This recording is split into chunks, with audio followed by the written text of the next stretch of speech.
prático, ele já está indo para a prática. O meio prático mais eficaz que tem o homem de se transformar moralmente e não ser arrastado pelo mal. Olha a profundidade da pergunta. O meio prático mais eficaz de se transformar moralmente e não ser arrastado pelo mal. Não é o que todos nós desejamos? Quando a gente vê, a gente cai nos mesmos erros, repete as mesmas coisas, nós estamos sendo arrastados pelo mal. Quando nós fazemos os transtornos, as doenças, tudo nós estamos sendo arrastados pelo mal. E queremos nos transformar moralmente. E aí eu fico pensando na resposta que os espíritos dão, né? Porque eles dizem assim: um sábio da antiguidade vos disse, conhece-te a ti mesmo. Essa frase é atribuída a Sócrates, mas não foi Sócrates quem escreveu conhece-te a ti mesmo. Sócrates, ele foi consultar o templo de Delfos, ou o chamado templo de Apolo. E olha que coisa interessante, porque na entrada do templo, as pessoas consultavam o templo para fazer perguntas a respeito da sua vida, dos seus problemas e tudo. Existia lá o que hoje a gente sabe, uma médium. Ela entrava num estado de transe e dizia que neste estado de transe ela consultava o deus Apolo e trazia as respostas para as pessoas.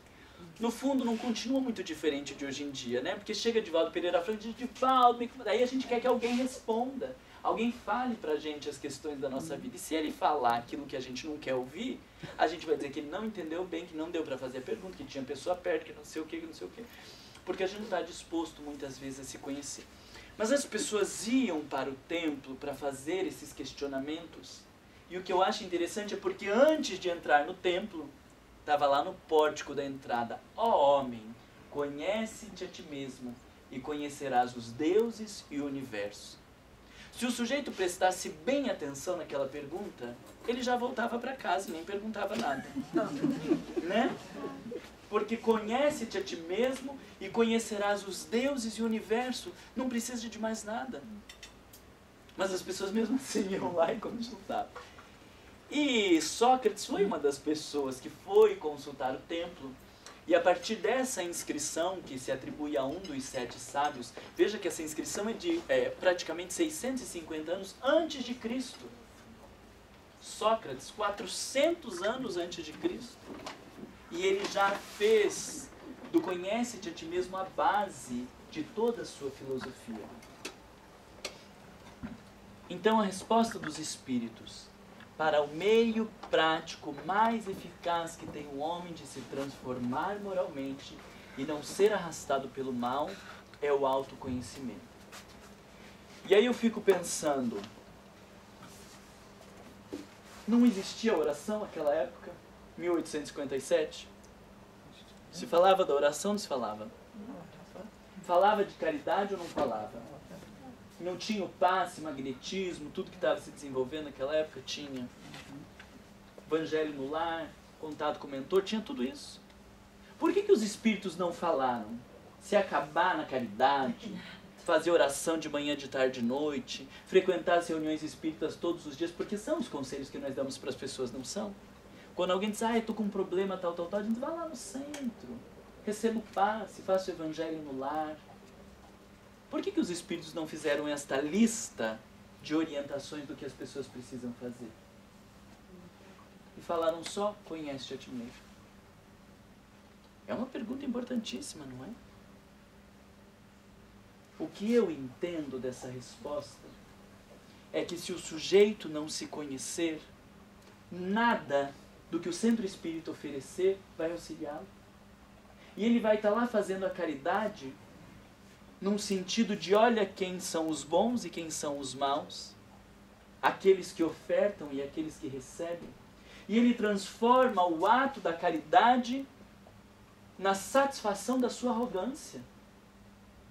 E fica esperando o outro dizer muito obrigado, porque ele dá e o outro recebe. É por isso que está na pobreza mesmo, não sabe nem agradecer, por isso tem que estar onde está. Cada um sabe, Deus sabe onde põe as pessoas. E então eu alimento a minha arrogância num ato de caridade. Eu alimento a minha arrogância num ato de oração. Porque a nossa oração, ela não é a assimilação da vontade de Deus na maioria das vezes. Ela é uma tentativa de impor a Deus a nossa vontade.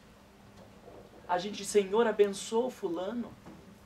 Como se eu não pedisse, Ele ia deixar o fulano desabençoado? A gente, Senhor, protege Beltrano, me ajuda nisso. Como se nós não pedíssemos, Deus ia nos deixar abandonados. Mas o nosso filho, quando chega perto do meio-dia, que é o horário de almoço, se ele não pedir almoço, a gente deixa de dar almoço para ele? Não deixa. A gente vai dar almoço, porque a gente sabe de quais são as suas necessidades. Então, em relação a Deus, nós queremos definir Jesus, Jesus, abençoa fulano, Beltrano, ciclano, tá? Não esquece do fulano de tal. No fim é assim que a gente está fazendo. Ai, Senhor, eu queria tanto aquele emprego, pelo amor de Deus, me ajuda. Como se eu tivesse que dizer para Deus o que Ele tem que fazer. Mas se eu me conheço, e se eu reconheço a minha inferioridade, a minha limitação moral, eu vou silenciar os meus pensamentos e dizer, Senhor, me diz o que é melhor para mim. Me ensina o que eu preciso fazer. Me mostra qual é a minha cota parte em todas essas relações para que eu faça o que me cabe. E tendo a certeza de que se eu fizer o que me cabe, eu vou então ter os melhores resultados na minha vida. E como falávamos do Evangelho, eu vou ler o Evangelho e eu vou julgar o mundo inteiro, as pessoas, as situações, porque se eu não me conhecer e se eu não souber o quanto eu sou orgulhoso, o quanto eu sou egoísta, o quanto eu ainda sou materialista, o quanto eu sou invejoso, eu vou ler o Evangelho inteiro e vou achar que uma ou duas lições cabem para mim, o resto não cabe. O resto cabe para as pessoas lá fora. Então a oração, o passe, o Evangelho no lar, toda a terapêutica que o Centro Espírita possa oferecer, ela se torna inócua quando nós não nos conhecemos. E muito pelo contrário, quando nos conhecemos, qualquer situação é elemento para a nossa transformação moral. Qualquer situação.